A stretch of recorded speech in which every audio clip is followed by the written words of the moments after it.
ก็นี่นะคะหลังจากขึ้นหาดมาต้องข้ามไปฝั่งนั้นค่ะ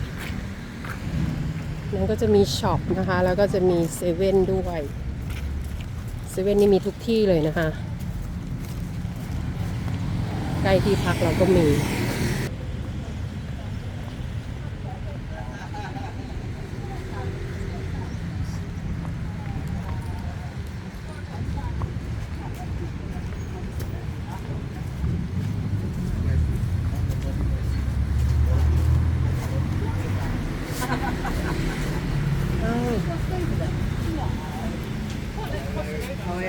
ชุดใส่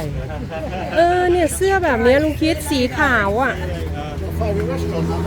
สีขาวนะลุงนี่มันจะได้เข้ากับบีชเลยเนี่ยต้นมะพร้าวหรือไม่ก็สไตล์อย่างนี้ลุงคิดจะเข้ากับอยู่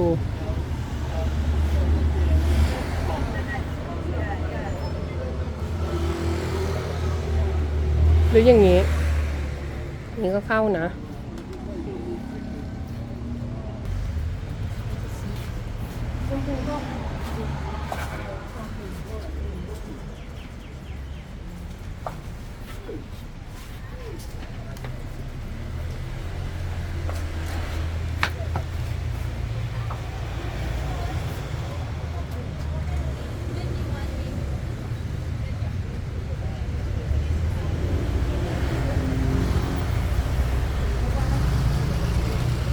Too big, dear.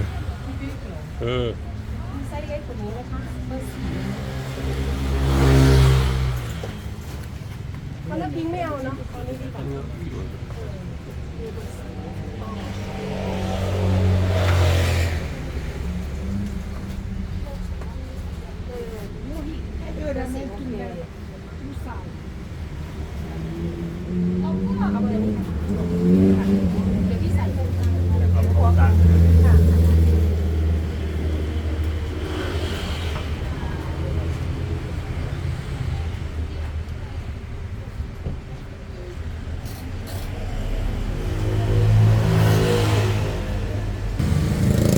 ก็ตอนนี้ได้รองเท้าแล้วนะคะ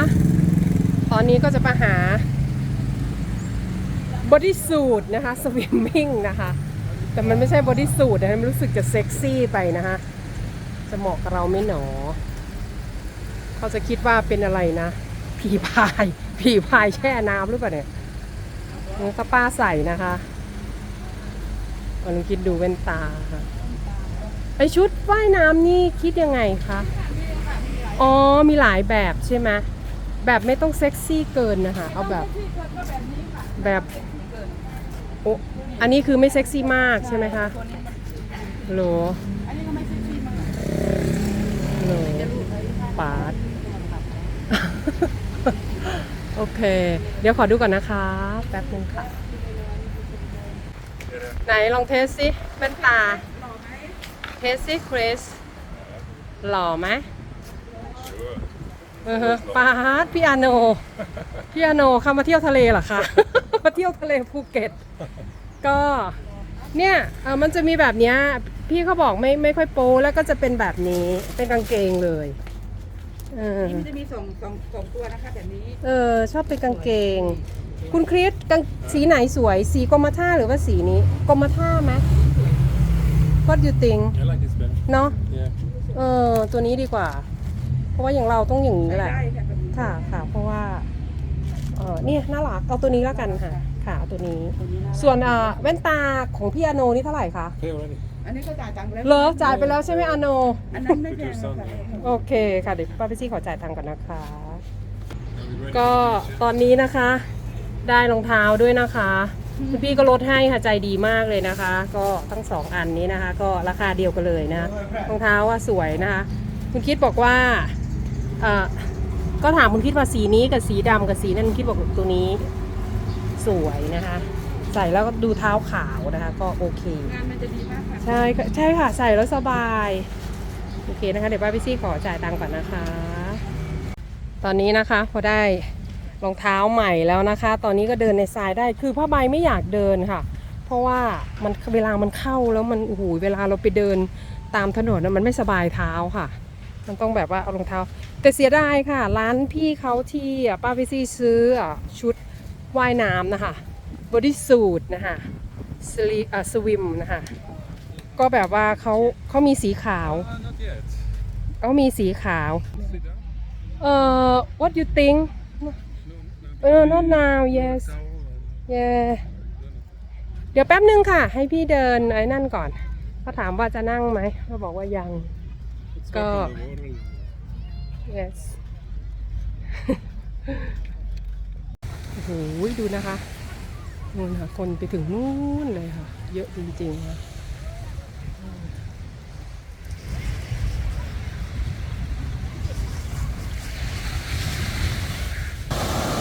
โอ้โหดูน้ำค่ะ สวยมากคนเยอะมากค่ะ คนนั่งรถบัสมากันเต็มเลยคุณคิดเดินคุณคิดชอบเดินค่ะเวลาเราอยู่เกาะลันตาค่ะ ที่พักเรามันจะติดกับหาดเนาะคิดจะชอบตอนเช้าๆค่ะชอบให้น้ำทะเล สัมผัสเท้า ขอสัมผัสมั่งดีกว่าไม่มีหิน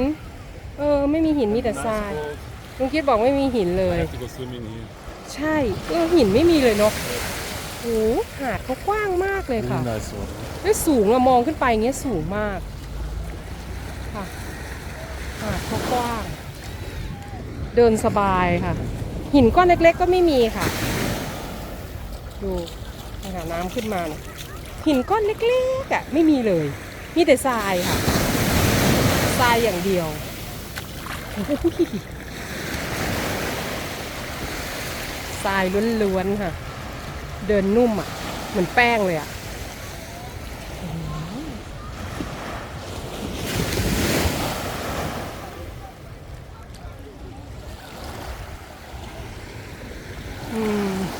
คนเพิ่งมาเยอะค่ะ มันเดินสบาย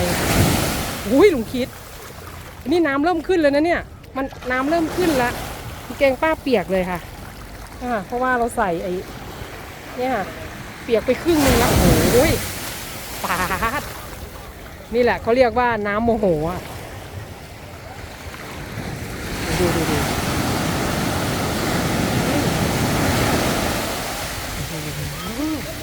น้ำเริ่มขึ้นนะเนี่ยลุงคิดเขาเคยคุยกับคนไม่แน่ใจอยู่หัวหินหรืออยู่เกาะอยู่เกาะเสม็ดค่ะเขาบอกว่าน้ำทะเลจะขึ้นเขาจะลงช่วงเช้าๆนะมานะคะจะเห็นไปนู่นเลยนะคะแต่พอสักช่วงประมาณ3 โมงเช้าไปหาบ่าย2น้ำทะเลจะเริ่มขึ้นหรือ11 โมงไปหาบ่าย2น้ำจะเริ่มขึ้นค่ะแล้วเขาจะลงอีกครั้งก็คือช่วงป้าไม่แน่ใจนะคะจำไม่ได้แล้วเพราะเขาบอกหลายปีแล้วค่ะช่วงบ่าย3ไปหา5 โมงหรือ6 โมง5 โมงเย็นน้ำจะลงแล้วก็จะขึ้นอีกทีช่วง5 โมงนะคะ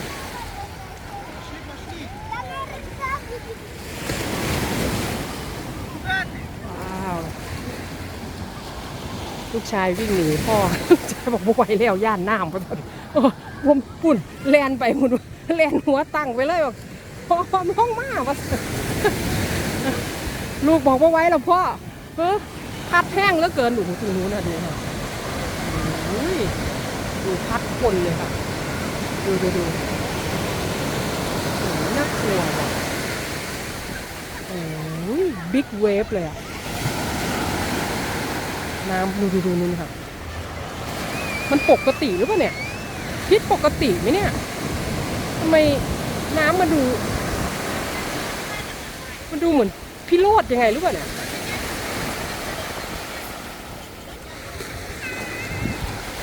เด็กยังกลัวค่ะร้องไห้กันเลยอ่ะ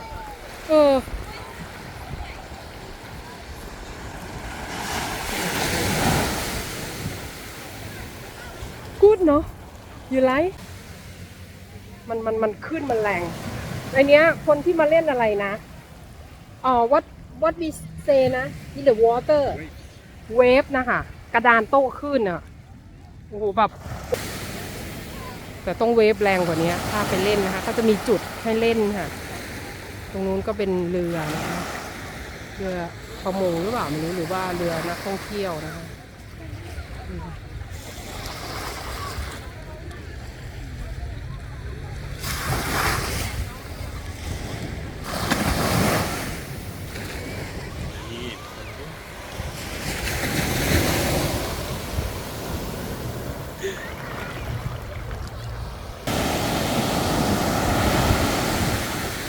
น้ำเริ่มขึ้นเห็นไหมคะจากตอนแรกถึงแค่ตรงนั้นตรงนี้เริ่มขึ้นมาถึงนี่แล้วค่ะน้ำ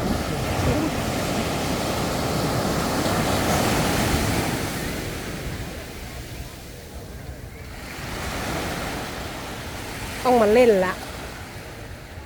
ต้องมาเล่นละในเคส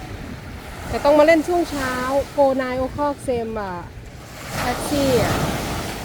not too much people นายโอคอก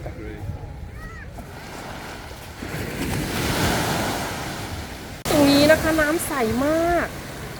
น้ำใสมากๆเลยค่ะตรงนี้โหแต่ดูคลื่นคลื่นน่ากลัวแต่น้ำค่ะน้ำโอ้โหใสมากคุณคิด water very clean อ่ะดู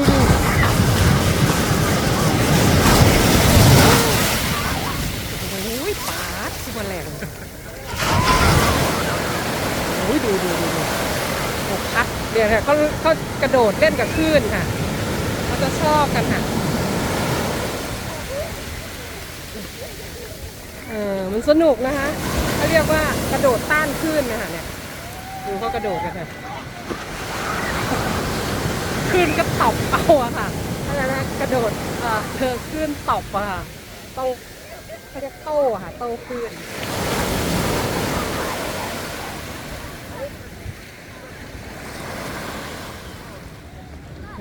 เริ่มมากันแล้วจุดนี้ค่ะ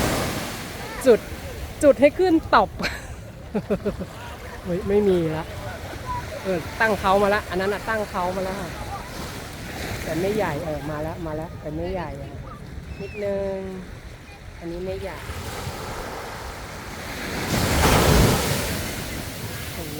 มันมาเรื่อยๆค่ะเขาก็ตั้งท่ารอค่ะไม่ใหญ่ขึ้นเลยบิ๊กเนาะมีโฟบิ๊กเวฟอะบิ๊กเวฟอีเลียดเวฟ